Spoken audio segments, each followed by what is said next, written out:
जय हिंद दोस्तों। आज हम सीटेट जनवरी 2023 के एसएसटी यानी सोशल साइंस में किस तरह के सवाल पूछे गए थे और किस तरह के सवाल पूछे जाने की संभावना है, उसी की चर्चा करेंगे। पूरी वीडियो को ध्यान से देखिएगा दोस्तों। क्वेश्चन एनालिसिस करना बहुत जरूरी है। अगर आप किसी भी चीज का पेपर देने जा रहे हैं, चाहे वो सीटेट, अगर आप सीटेट का क्वेश्चन 5 साल का एनालिसिस कर लेते हैं तो सीटेट पास करना बहुत आसान हो जाता है। और सीटेट की ही तरह H TET, R TET, UP TET, Bihar TET, Jharkhand TET हर जगह होता है। और अगर आप टीचर बनना चाहते हैं तो टेट के बिना आप टीचर नहीं बन सकते हैं। तो आज हम चर्चा करेंगे जो छठी से 8वीं क्लास के लिए जो सीटेट होता है, आखिर उसमें किस तरह के सवाल पूछे गए थे। जैसे स्क्रीन पर आप जनवरी 2023 के सवाल को आप देख रहे हैं, इस सवालों को हम कैसे बना सकते हैं, क्योंकि यहाँ से सवाल जो है हिस्ट्री से पूछा जाता है। और हिस्ट्री का बेसिक नॉलेज बहुत जरूरी है। अगर बेसिक नॉलेज नहीं भी है तब भी सवाल को टेक्निक के थ्रू बना सकते हैं। तो आज उसी सवाल को हम बनाएंगे। जैसे स्क्रीन पर 31 नंबर क्वेश्चन है, कहता है गुप्त काल के प्रथम कुलिक शब्द का क्या अर्थ है। या गुप्त काल में, गुप्त काल जिसका समय लगभग चौथी शताब्दी से 7वीं सदी तक माना जाता है, जिस वंश में समुद्रगुप्त जैसे, कुमारगुप्त जैसे, चंद्रगुप्त द्वितीय जैसे शासक हुए हैं, इसी गुप्त काल को इतिहास में स्वर्ण काल कहा जाता है। तो अब पूछ लिया है कि गुप्त काल में प्रथम कुलिक का क्या अर्थ है। दोस्तों, प्रथम कुलिक हो या द्वितीय कुलिक हो, ये कुलिक जो थे यह शिल्पकार कहलाते थे। जो शिल्प का काम करते थे वही शिल्पकार जो है प्रथम कुलिक कहलाते थे। तो इसको याद रखना है, प्रथम कुलिक जो है शिल्पकार को कहे जाते थे। दूसरा क्वेश्चन है कि वो भुर्ज वर्च छाल कहाँ पाई गई जिस पर ऋग्वेद की वैदिक प्रार्थनाएं लिखी गई है। कहता है कि वह भुजपत्र जिसके छाल कहाँ से पाई गई थी जिस पर ऋग्वेद के वैदिक मंत्रों की लिखी गई। यानी कि ऋग्वेद के जो मंत्र लिखे गए वो एक भुज पत्र पर लिखे गए, मतलब जैसे एक पेड़ का पत्र होता है ना, पत्ता, छाल, उसी पर लिखे गए। तो कहता है कि वो छाल कहाँ पाई गई थी। तो दोस्तों याद रखिएगा, अधिकतर जो है जो लेखक हुए हैं, जो जैसे कि संस्कृत के आचार्य हुए हैं, अधिकतर वो कश्मीर में रह के, क्योंकि कश्मीर को एक जन्नत कहा जाता था, एक स्वर्ग कहा जाता था, तो कश्मीर में रहकर ही वो लेखन काम करते थे। बाद के ही चाहे भरत मुनि हो या मम्मट हो, विश्वनाथ हो, सब वहां से जुड़े हुए हैं। तो इसीलिए अगर ऐसे क्वेश्चन पूछे तो कश्मीर लगा के आ जाओ। यानी ऋग्वेद के वैदिक मंत्र की जो प्रार्थनाएं लिखी गई थी, जो छाल पत्र पाए जाते थे, वो कश्मीर के पहाड़ियों पर ही पाए जाते थे। तो इसको हमें ध्यान में रखना है। नेक्स्ट सवाल की तरफ बढ़ते हैं। नेक्स्ट सवाल है कि निम्न में से कौन सी तमिल कृति हमें आम पुरुषों और महिलाओं के जीवन के बारे में सूचित करता है। देखो, दक्षिण भारत में जो है 4 महाकाव्य लिखे गए थे। अगर दक्षिण भारत के इतिहास पढ़ेंगे तो दक्षिण भारत में दोस्तों 4 महाकाव्य लिखे गए थे, जिसमें शिल्पादिकारम है, जो अलंगी एडिगोल की रचना है, मणिमेखलाई है, शीतले मणि मेखलाई है, और उसके बाद पेरिय पुराण है। ये सब जो है काफी फेमस रचनाएं थी। और इसमें पूछा गया है कि किस तमिल कृति में, दक्षिण भारत का जो इतिहास है जिसके द्वारा हम जानते हैं वो तमिल है, तमिल का सांस्कृतिक इतिहास है। तो सवाल पूछा है किस तमिल कृति में, बड़ा इजी क्वेश्चन है 33 नंबर का, किस तमिल कृति में जो है आम पुरुषों और महिलाओं के जीवन के बारे में चर्चा है। तो याद रखना ये पेरिया पुराणम है, पेरिया पुराणम। बहुत भी रचना है जो किसी पेरिया पुराणम में, कि जो है आम जीवन के बारे में बताया गया, आम पुरुषों। जबकि शिल्पादिकारम एक महाकाव्य है, मणिमेखलाई भी एक महाकाव्य है, जिसमें कि एक महाकाव्य में जो है महाकाव्य में बहुत सारी बातें बताया गया है। शिल्पाधिकारम में तो कोबलम और कनग्गी की कहानी है। दक्षिण भारत का इतिहास जब मैंने पढ़ा था, खास करके हिस्ट्री से जब मैंने जेआरएफ लिया था, तो उस समय हम दक्षिण भारत के इतिहास पढ़ते हैं। तो दक्षिण भारत की बेसिक जानकारी हमें रखना जरूरी है। अब कहता है निम्न में से कौन से मेल नहीं खा रहा है। बड़ा इंपॉर्टेंट क्वेश्चन है कि निम्न में से कौन से मेल नहीं है। तो दोस्तों खजुराहो बिल्कुल चंदेल राजाओं ने बनाया था। द 10th सेंचुरी के आसपास खजुराहो की मंदिर जो मध्य प्रदेश में है, वो चंदेल राजाओं ने बनवाया था। याद रखिएगा, बहुत इंपॉर्टेंट है। और खासियत है कि खजुराहो में जैन के भी मंदिर है, बौद्ध के भी है, और हिंदू धर्म से भी संबंधित मंदिर है। यद्यपि खजुराहो के मंदिर को एक वहां अश्लीलता का भी प्रयोग बहुत किया गया है। जो काम शास्त्र में जो बातें बताई गई है, उन मंदिर में मूर्तियों के माध्यम से वही चीजों को दिखाया गया है। इसी तरह एहोल के मंदिर जो महाराष्ट्र में है, चालुक्य राजाओं ने बनवाया था। कांचीपुरम के जो है पल्लव राजाओं ने बनाया था। महाबलीपुरम, अब कहता है कौन सही मेल नहीं खाता है।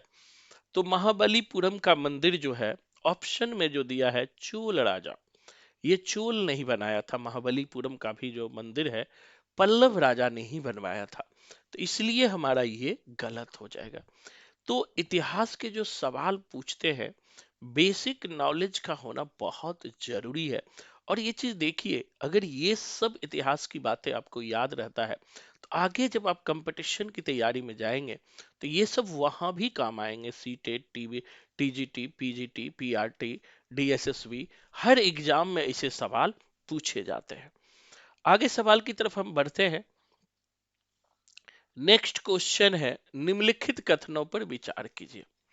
देखो ये दिल्ली सल्तनत के क्वेश्चन है, कि जो है दिल्ली सल्तनत के क्वेश्चन है 35, इसको याद रखिएगा। कहता है कि तबारीख को सुशिक्षित व्यक्तियों द्वारा उर्दू में लिखा गया था। तबारीख को सुशिक्षित व्यक्तियों द्वारा उर्दू में लिखा गया, नहीं, जैसे मुंतखब उत तबारिक कहते हैं। तबारिक जो है बुक के साथ लिखा जाता था, ये फारसी में लिखा जाता था, याद रखिएगा।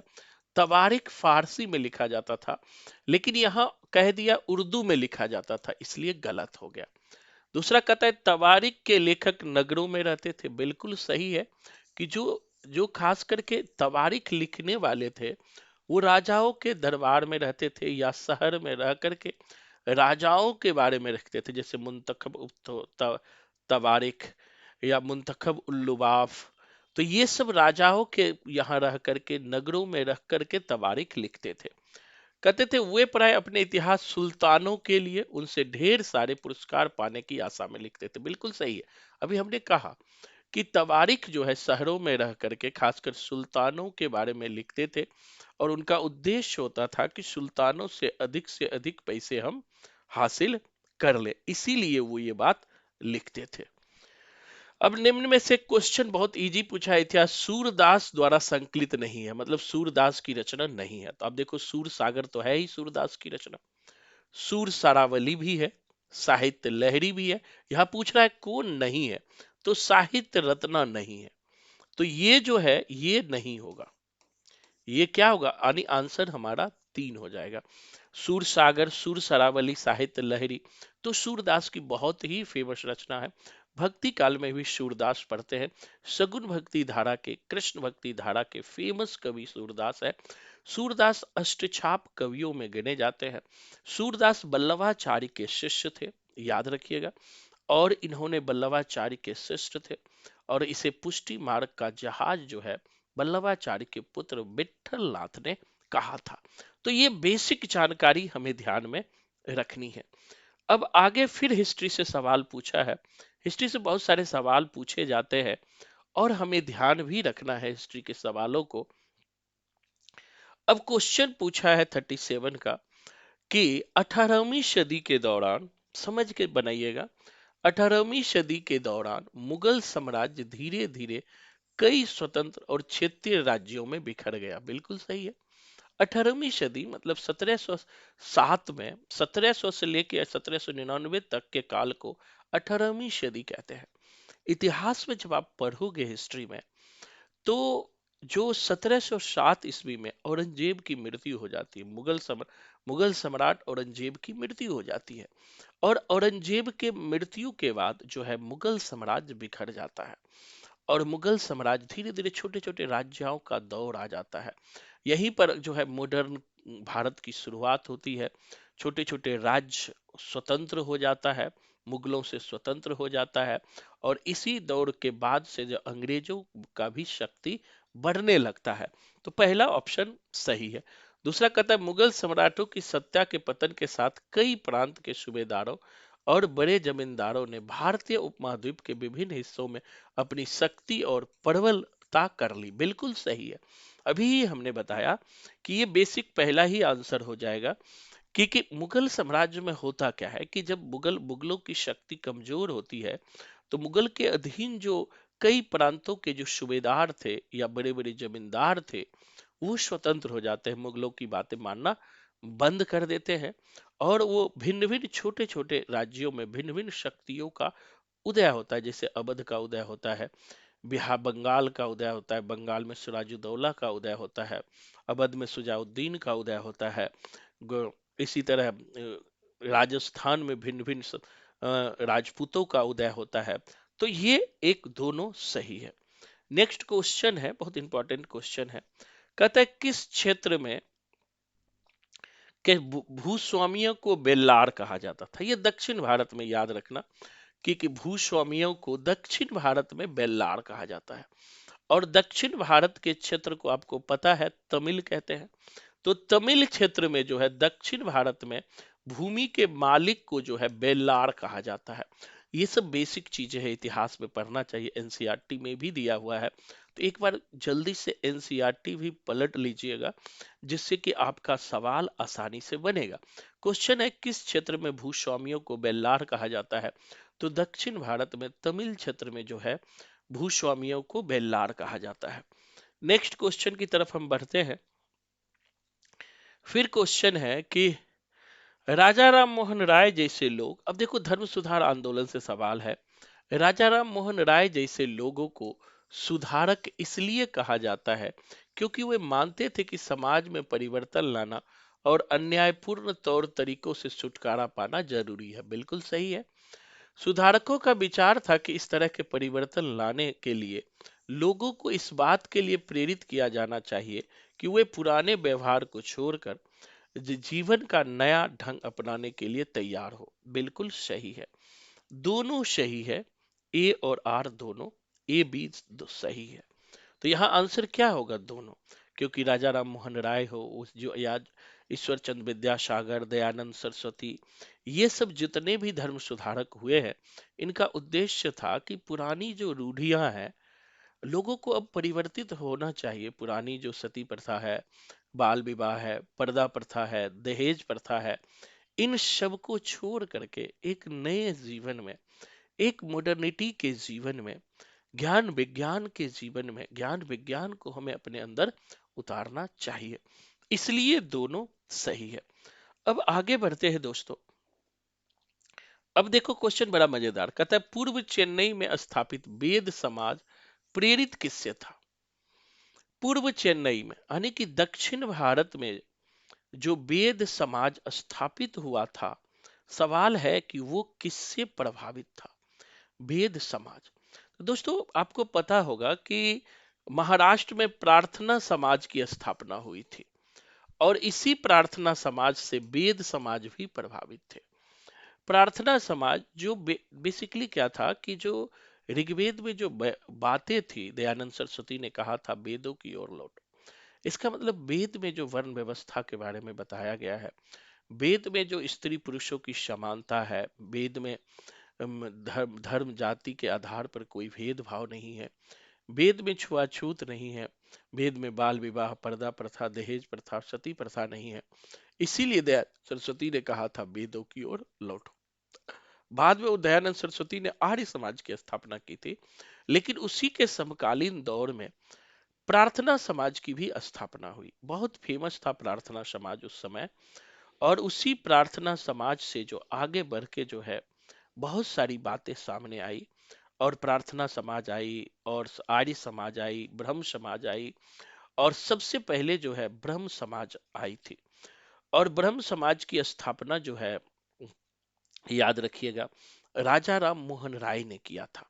तो यहाँ तो प्रभावित इनसे भी था, लेकिन अगर सबसे ज्यादा प्रभावित कहा जाए तो ब्रह्म समाज जो 1828 ईस्वी में राजा राम मोहन राय ने स्थापित किया था।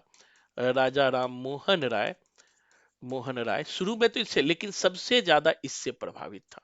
तो यहाँ चूंकि ऑप्शन में ब्रह्म समाज भी दिया है, तो इसीलिए जो है वेद समाज दक्षिण भारत का जो हो जाएगा वो सी आंसर हो जाएगा, ब्रह्म समाज से प्रभावित था। तो हम ऑप्शन के नजदीक जाने का प्रयास करें, जो नजदीक होगा वही सबसे इंपॉर्टेंट आंसर होगा। तो ध्यान रखिएगा। आगे की तरफ हम बढ़ते हैं कि निम्न में से कौन सा कथनों पर विचार कीजिए और सही कौन है, विकल्प वाले हैं। कहता है ईबी रामास्वामी नैकर और पेरियार मनु संहिता, भागवत गीता, रामायण जैसे ग्रंथों के आलोचक थे। बिल्कुल ये जो है क्या होगा, सही होगा। ईवी रामास्वामी नैकर जो थे, याद रखिएगा, दक्षिण भारत के एक धर्म सुधार आंदोलनकारी थे, और ये दलित समाज से आते थे, यानी निम्न समाज से आते थे। निम्न समाज में जो भेदभाव होता था, छुआछूत की प्रथा थी। एक चीज याद रखना, उत्तर भारत से भी ज्यादा छुआछूत की प्रथा जो थी दक्षिण भारत में थी। दक्षिण भारत में दलित वर्गों के साथ ज्यादा भेदभाव होता था। उसी भेदभाव को दूर करने के लिए जो आंदोलन चलाया था, उसमें ईवी स्वामी नैकर का नाम बहुत ही महत्वपूर्ण है। यही कारण था कि नैकर जी ने भागवत गीता, रामायण जैसे ग्रंथों का इन्होंने विरोध किया था। दूसरा है, पेरियार ने देखा कि ये ग्रंथ निम्न जातियों के ऊपर उच्च जातियों और महिलाओं के ऊपर पुरुषों का वर्चस्व स्थापित करने के लिए उपयोग किया गया है। बिल्कुल ये भी सही है। रामास्वामी नैकर ने देखा कि इन इन चीजों में, चाहे वो रामायण हो, चाहे महाभारत, चाहे मनु स्मृति हो, इनमें महिलाओं के ऊपर पुरुषों की सत्ता स्थापित की गई है। साथ ही दलितों के ऊपर जो है उच्च वर्ण का सत्ता स्थापित किया गया है। इसीलिए इन्होंने इन चीजों का विरोध किया। तो आंसर हो जाएगा पहला। आगे बढ़ते हैं। आगे क्वेश्चन है, किस गवर्नर जनरल ने घोषणा की थी कि बहादुर शाह जफर मुगल के अंतिम सम्राट होंगे। आपको पता है कि बहादुर शाह जफर, कहा जाता है कि जब जब बहादुर शाह जफर का बहुत बड़ा योगदान होता है, और बहादुर शाह जफर जो है 1757 का जब, सॉरी 1857 का जब प्रथम स्वतंत्रता संग्राम होता है, तो उसमें जो भारत के जो स्वतंत्रता आंदोलन की शुरुआत होती है, प्रथम स्वतंत्रता संग्राम 1857, तो भारतीय लोग अंतिम मुगल शासक जो है बहादुर शाह जफर को ही केंद्र बना करके 1857 की लड़ाई लड़ते हैं, बहादुर शाह जफर को भी नायक बनाते हैं। लेकिन उस समय के गवर्नर जनरल जो थे 1857 की लड़ाई के समय, ये भी क्वेश्चन पूछ लेता है, याद रखिएगा, 1857 की लड़ाई के समय भारत का गवर्नर जनरल कैनिंग था। और कैनिंग ने जब देखा कि हमारे विरुद्ध, अंग्रेजों के विरुद्ध जफर काम कर रहे हैं, भारतीयों का नेतृत्व कर रहे हैं, तो बहादुर शाह जफर को बंदी बनवा करके इसे रंगून भेज दिया था, बर्मा भेज दिया था। और बर्मा में ही बाद में बहादुर शाह जफर की मृत्यु भी हुई। साथ ही कैनिंग ने ही 1857 की लड़ाई के बाद ही कैनिंग ने ही घोषणा किया था कि अब आगे जो है मुगल राजा कोई नहीं होगा, तो अंतिम मुगल बादशाह जो है बहादुर शाह जफर होंगे। ये बात कैनिंग ने कही थी। अब कहता है निम्नलिखित में से किस भाषा में केसरी अखबार छपता था। याद रखिएगा, केसरी अखबार जो है तिलक का है। बाल गंगाधर तिलक जो है, बहुत फेमस नाम है बाल गंगाधर तिलक का, आपको पता ही होगा। और तिलक जो है महाराष्ट्र के थे। एक स्वाभाविक सी बात है, इसको रटने की जरूरत नहीं है, कि जो बाल गंगाधर तिलक जी थे वो महाराष्ट्र के थे, और महाराष्ट्र में मराठी भाषा चलती थी। तो इसीलिए जो है तिलक ने मराठी में ही केसरी पत्रिका निकाला था। किस भाषा में? मराठी में केसरी पत्रिका निकाला था। तो ये लगभग 15 क्वेश्चन हिस्ट्री के पूछे गए थे। अब आगे पढ़ते हैं कि निम्न में से किस एक्ट से भारतीय संविधान द्वारा काफी संख्या में प्रावधान लाए गए। तो यानी कि कौन सा एक्ट था जो जब भारतीय संविधान बना तो उसमें उसी एक्ट से बातें ली गई थी।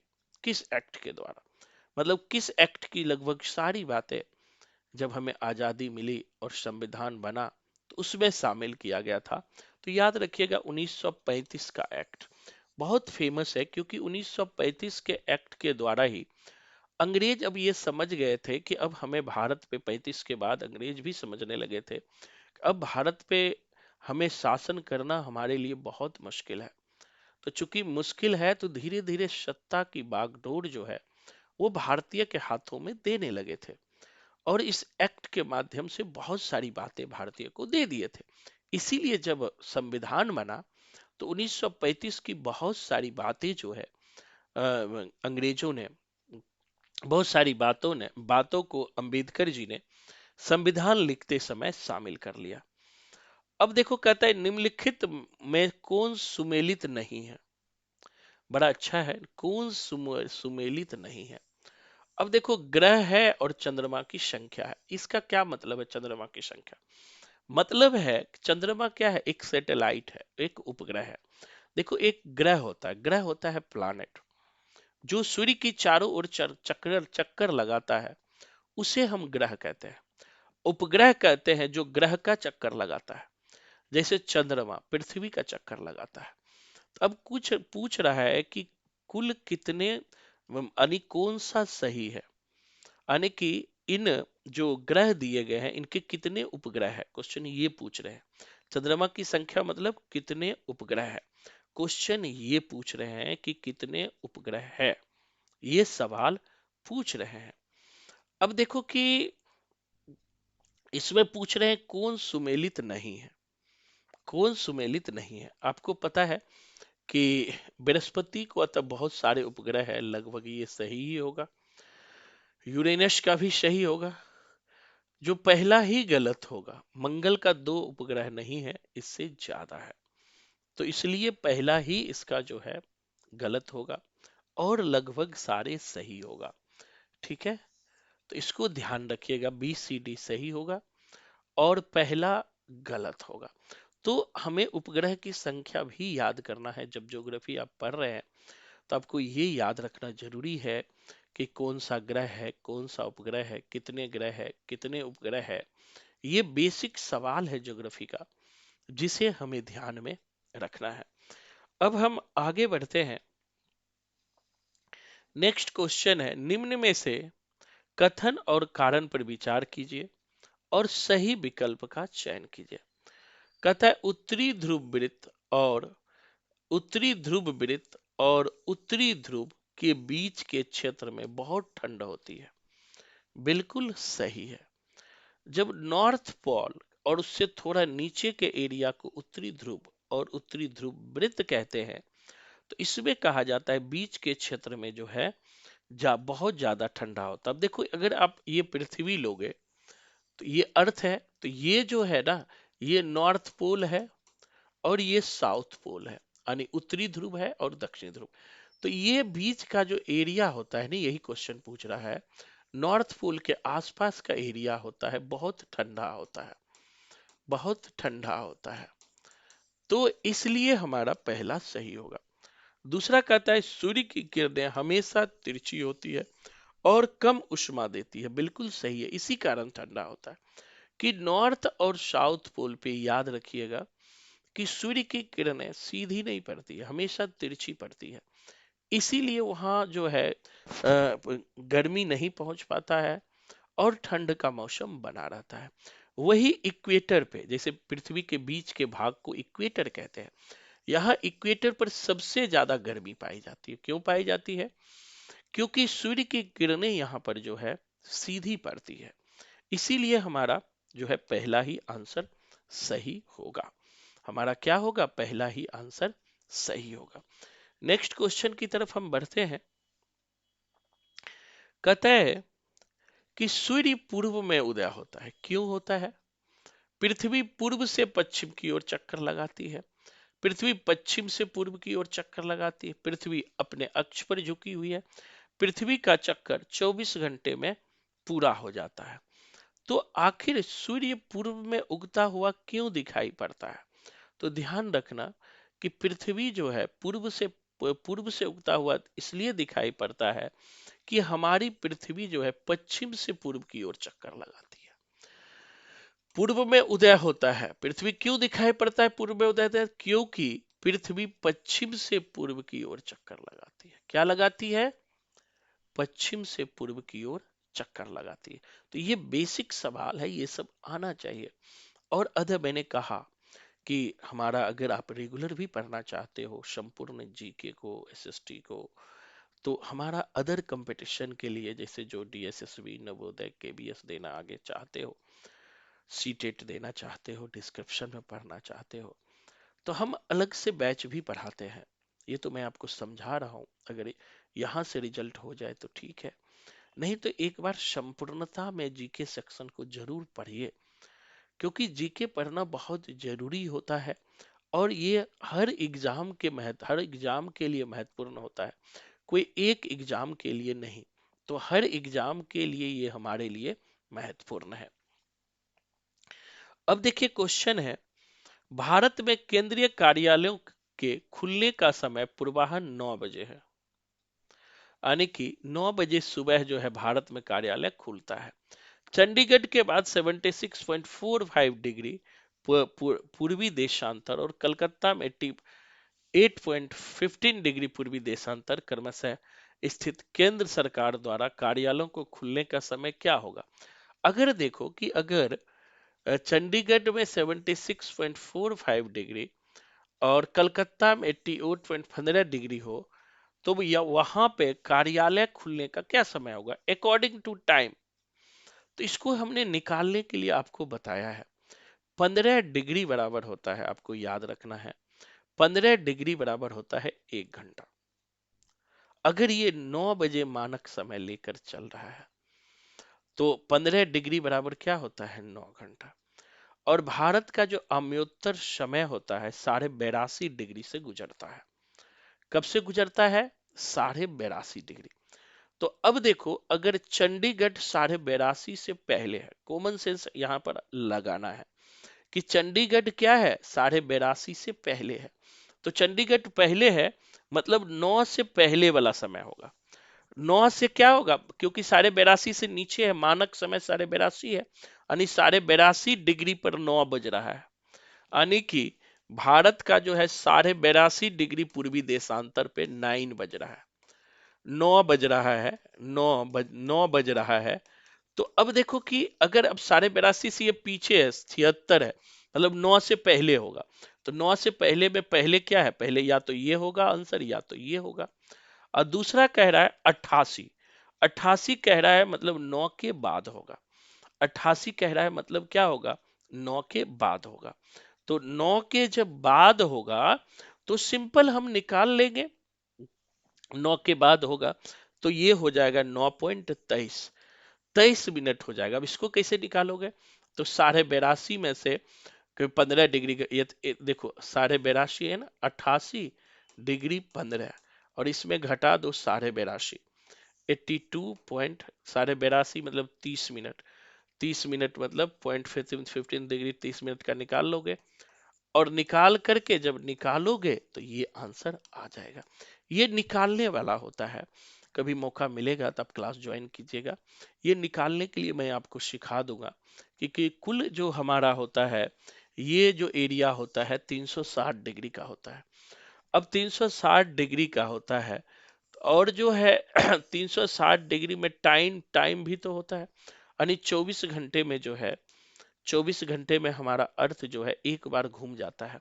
तो 360 अपॉन 24 कर देंगे, 24 कर देंगे तो 6 चौक 24 और 60, 15 चौक 60, 15 चौक 60 मतलब 15 डिग्री। 1 आवर बराबर क्या हो गया? 15 डिग्री।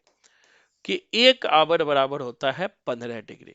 यही कारण है कि ग्रीनविच टाइम जो जो जो ब्रिटेन से गुजरती है, वहां पे अगर दिन में 12 बजता है तो हमारे यहाँ 5:30 बजता है। ऐसा क्यों है? क्योंकि हम ग्रीनविच टाइम से 82.5 डिग्री आगे है। तो 82.5 डिग्री मतलब क्या? 15 पचे 75, 5 घंटा। उधर 7:30, 7:30 मतलब आधा घंटा। तो आधा घंटा हो गया, तो हो गया 5:30। तो ये बनाने के रूल होते हैं। तो जरूर एक बार जो है रेगुलर क्लास से जुड़े और इन सारे रूल को आप जानें, क्योंकि नौकरी के लिए बहुत जरूरी है हर चीज को, जीके को समझना। कहता है दक्कन पठार अपने पश्चिमी भाग में कौन सी भौतिक विशेषताओं से जुड़ा हुआ है। कहता है दक्कन का जो पठार है, दक्कन का पठार अपने पश्चिमी भाग पर कौन से भौतिक विशेषता से जुड़ी हुई है। यानी कि पश्चिम भाग में कौन सी पहाड़ी है दक्कन के पठार में। क्वेश्चन यही पूछ रहा है कौन सी पहाड़ी है। तो याद रखिएगा, पश्चिमी भाग में सह्याद्री की पहाड़ी है। सतपुरा का तो बीच में ही है, विंध्याचल भी बीच में है, नीलगिरी नीचे है। और कहता है दक्कन, दक्कन में क्या है? दक्कन के पश्चिमी भाग में जो है सह्याद्री की पहाड़ी है। एक बार मैप पलट के देखिएगा, मैप को ही जानना बहुत जरूरी होता है। अब देखो यहाँ पर मिलाने वाला ज्योग्राफी के सवाल है। 3 प्रकार के चट्टान आप लोग पढ़े होंगे। अगर ज्योग्राफी पढ़े होगे, नहीं पता है तो एक बार ज्योग्राफी को अच्छे से जरूर पढ़िए और मेरा भी क्लास एक बार लेके देखो, रेगुलर क्लास। तो 3 प्रकार के चट्टान होता है, अग्नेय, अवसादी और रूपांतरित चट्टान। कितने प्रकार के चट्टान होते हैं? 3 प्रकार के चट्टान होते हैं, अग्नेय, अवसादी और रूपांतरण। इन्हीं तीनों चट्टानों के जो उदाहरण है, जैसे संगमरमर, संगमरमर जो है रूपांतरित चट्टानों के उदाहरण है। कायांतरित को ही रूपांतरित भी कहते हैं। तो एक का हमारा चौथा हो गया, पहले से ही आंसर बन गया। बलुआ पत्थर जो है अवसादी चट्टानों के उदाहरण है, याद करके लीजिएगा।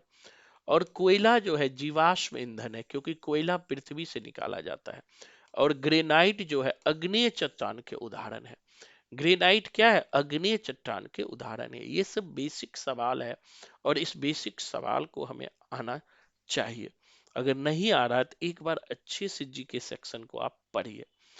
अब नेक्स्ट क्वेश्चन है, देखो अब मिलाने का था स्थल रूप और घटक। अब देखो क्या होता है अलग अलग चीजें में, जैसे कि कहीं बर्फबारी होती है या बर्फ ही बर्फ होता है, तो उस बर्फ बर्फ का एक नया स्वरूप बन जाता है। उस स्वरूप को क्या कहा जाता है? कहता है कौन सा युग उस स्वरूप से संबंधित है। इसी तरह पवन जो होता है, पवन, उस पवन का भी एक स्वरूप होता है। उस स्वरूप को क्या नाम से, अलग अलग नाम से जाना जाता है। जैसे पवन के थ्रू जो कैसे रेत बनता है, बालू का जो रेत बनता है, तो वो रेत को भी अलग अलग नाम से जाना जाता है। या समुद्रीय तरंग को भी अलग अलग नामों से जाना जाता है। तो वही सवाल पूछा है कि इसको हम किस नाम से जानेंगे। तो अब देखिए, कहता है कि कौन सा युग्म सुमेलित है। सही है, पहला है तटबंध का उदाहरण दिया है पवन, नहीं गलत होगा। पवन तटबंध नहीं बनाता, तट का बांध, बल्कि पवन तटबंध को तोड़ देता है। दूसरा है स्टैक, बिल्कुल स्टैक जो है समुद्री तरंग को कहा जाता है, स्ट्रैक, समुद्री तरंग को। और छत्रक शेल नदी, नहीं, छत्रक शेल अलग होता है। बर्फ, छत्रक शेल नदी से नहीं बनता है बल्कि रेत से बनता है। तो ये जब क्लास आप लेंगे डिस्क्रिप्शन वाले, तो उसमें भी ये आपको मिलेंगे। हिमोड जो होता है, हिम का वर्क होता है, हिमोड जिसे हिमनद कहते हैं। तो ये हमारा सही हो जाएगा। यानी बी और डी जो है सही होगा। बी और डी क्या होगा? सही होगा। इसी तरह दोस्तों आगे बढ़ते हैं, कुछ और सवाल को लेते हैं। क्वेश्चन है लद्दाख की जलवायु अत्यधिक शीतल और शुष्क है। बिल्कुल सही है। लद्दाख जो नॉर्थ भारत में है, अब तो लद्दाख यूनियन टेरिटरी बन गया है, वो वहां बहुत ठंड पाई जाती है। तो अब सवाल पूछा है कि इस ठंड का क्या कारण है। निम्न में से कौन सा कारण इसके लिए उत्तरदायी है? अक्षांश, वायुदाब और पवने, समुद्र से दूरी, अक्षांश नहीं, ऊंचाई। ऊंचाई के यहाँ ठंड क्यों पड़ता है? ऊंचाई के कारण।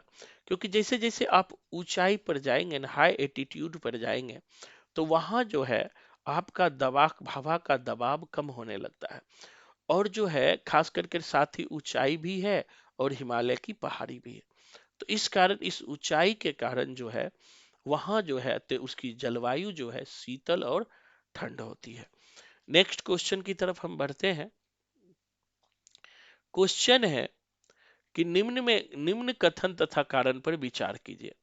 कम तापमान वाले क्षेत्रों में वायु ठंडी होती है। बिल्कुल सही है। कहता है कि 53 का क्वेश्चन देखिए कि कम तापमान वाले क्षेत्रों में वायु ठंडी होती है। बिल्कुल सही है।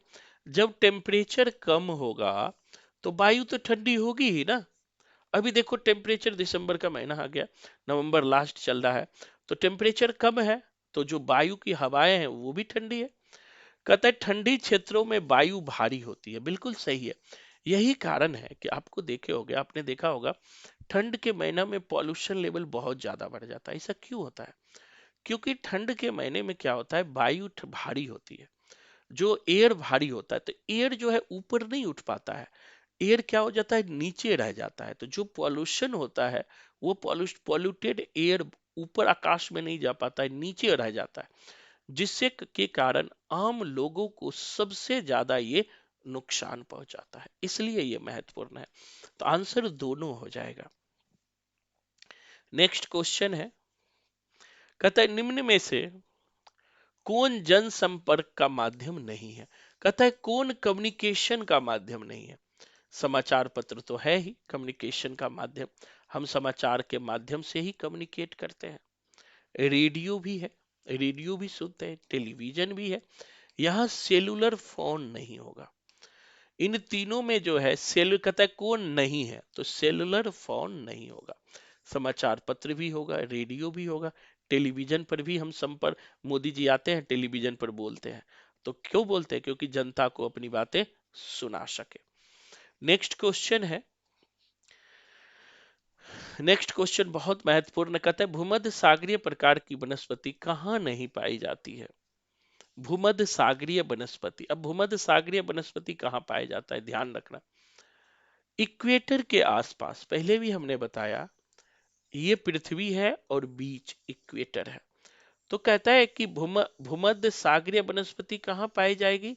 इसी इक्वेटर के आसपास पाई जाएगी। क्योंकि इसी रेखा को जो है विषुवत रेखा भी कहते हैं, विषुवत रेखा भी कहते हैं, और इसी 0 डिग्री अक्षांश को जो है हम लोग भूमध्य रेखा भी कहते हैं, भूमध्य रेखा भी कहते हैं, याद रख लेना। और इसके आसपास के जलवायु को ही हम भूमध्य सागरीय जलवायु कहते हैं। तो अब कहता है इक्वेटर के आसपास जो है, अब कॉमन सेंस लगाना कि इक्वेटर के आसपास जो क्षेत्र होगा वही क्षेत्र तो भूमध्य सागरीय जलवायु में आएगा। तो इक्वेटर के आसपास कौन है? अमेरिका तो है नहीं, अमेरिका कैलिफोर्निया है नहीं। दक्षिण पश्चिमी, दक्षिण अफ्रीका भी नहीं है। तो दक्षिण पूर्वी अफ्रीका का एरिया आता है, दक्षिण और पूर्वी अफ्रीका का एरिया आता है। तो हमारा आंसर डी आ जाएगा। तो हमें ये भी अब ध्यान रखना है, जब मैप पूछते हो तो ये भी हमें देखना है कि सात महाद्वीप है। तो ये सातों महाद्वीप इक्वेटर से किधर है, ऊपर है, नीचे है, किस क्षेत्र में है, ये भी ध्यान रखना जरूरी है। और ये सब क्वेश्चन हर एग्जाम में पूछा जाता है, सिर्फ सीटेट में ही नहीं पूछा जाता है। पीसीएस तक का आप पेपर दोगे, TGT, PGT, PRT, Navodaya, KBS, DSSB, इन सब एग्जाम में इस तरह के सवाल पूछे जाते हैं, तो हमें याद रखना है। 56 कहता है निम्नलिखित संसाधनों पर विचार कीजिए। क्वेश्चन है निम्न संसाधनों पर विचार कीजिए। अब कहता है क्वेश्चन है उपयुक्त में से कौन सा प्राकृतिक संसाधन नवीकरणीय संसाधन है? अब कहता है नवीकरणीय संसाधन कौन है जिसका प्रयोग हम बार बार कर सकते हैं? अब्रक तो है नहीं, एक बार यूज करेंगे वो खत्म हो जाएगा अब्रक, ठीक है, तो अब्रक होगा नहीं। वन होगा, वन वन लगातार बनते रहते हैं। प्राकृतिक गैस भी नहीं होगा, नेचुरल रिसोर्स नवीकरणीय संसाधन, क्योंकि प्राकृतिक गैस में जैसे एलपीजी आता है, पेट्रोल आता है, कोयला आता है, ये भी खत्म होने वाला है, नवीकरणीय बार बार यूज नहीं कर सकते हैं। और मृदा, मृदा भी होगा, जल भी नहीं होगा क्योंकि जल खत्म होगा तो यूज फिर नहीं होगा। तो हमारा आंसर बी, डी और ई हो जाएगा।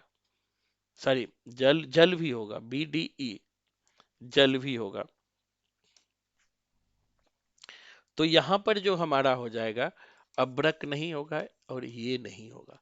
तो देखते हैं ए और सी किस किस में है। तो ये भी नहीं होगा, ये भी नहीं होगा, तो ये हो जाएगा बी, डी और ई। तो हमारा ये जो है प्राकृतिक संसाधन है।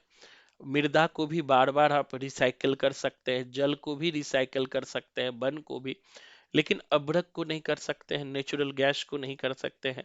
नेचुरल गैस में आपको एलपीजी आ गया, पेट्रोल आ गया, डीजल आ गया, ये सब जो है नो रिन्यूएबल एनर्जी में आता है। तो इनको भी हमें ध्यान में रखना है। एक दो क्वेश्चन और हम लेते हैं दोस्तों। कहता है मृदा के विरचन या गठन में कौन सी भूमिका निभा महत्वपूर्ण है। अब देखो एनसीईआरटी पढ़ोगे तो शुरू में ही दिया गया है कि मृदा के गठन में यानी मृदा के निर्माण में कौन कौन सी महत्वपूर्ण भूमिका निभाता है। यानी जो हमारा मृदा यानी जो मिट्टी का जो निर्माण होता है, उस निर्माण में कौन कौन सी महत्वपूर्ण भूमिका निभाता है मिट्टी के निर्माण में। तो पहला तो हो जाएगा मिट्टी के निर्माण में, कहता है कौन से चार ऑप्शन दिया है, और मिट्टी के निर्माण में कहता है कि कौन से महत्वपूर्ण भूमिका निभाता है। तो इसको भी हमें याद रखना है। पहले जो है पहला ये तो होगा ही मूल चट्टान, जो मिट्टी का मूल होता है वो तो भूमिका निभाता है। और दूसरा जलवायु संबंधी कारक, ये दोनों भूमिका निभाता है। आंसर हो जाएगा डी। असलाकृति और टाइम इसमें नहीं आएगा, तो यहां पर आंसर हो जाएगा डी। तो अब आगे जो है इकोनॉमिक्स का सवाल है, अभी भी जल का सवाल है, तो आज जो है हम लोग इतना ही पढ़ेंगे। आगे की जो कक्षाएं होगी, चूंकि आगे भी हमारा बैच होता है, तो चूंकि हमने कल क्लास नहीं ले पाया था लाइव क्लास, इसलिए मैंने सोचा आपको वीडियो बना के भेज दूं और इसको आप देख लीजिएगा, अच्छे से देखिएगा, समझ के देखिएगा, जरूर रिजल्ट होगा। तो आज के लिए इतना ही। धन्यवाद। जय हिंद।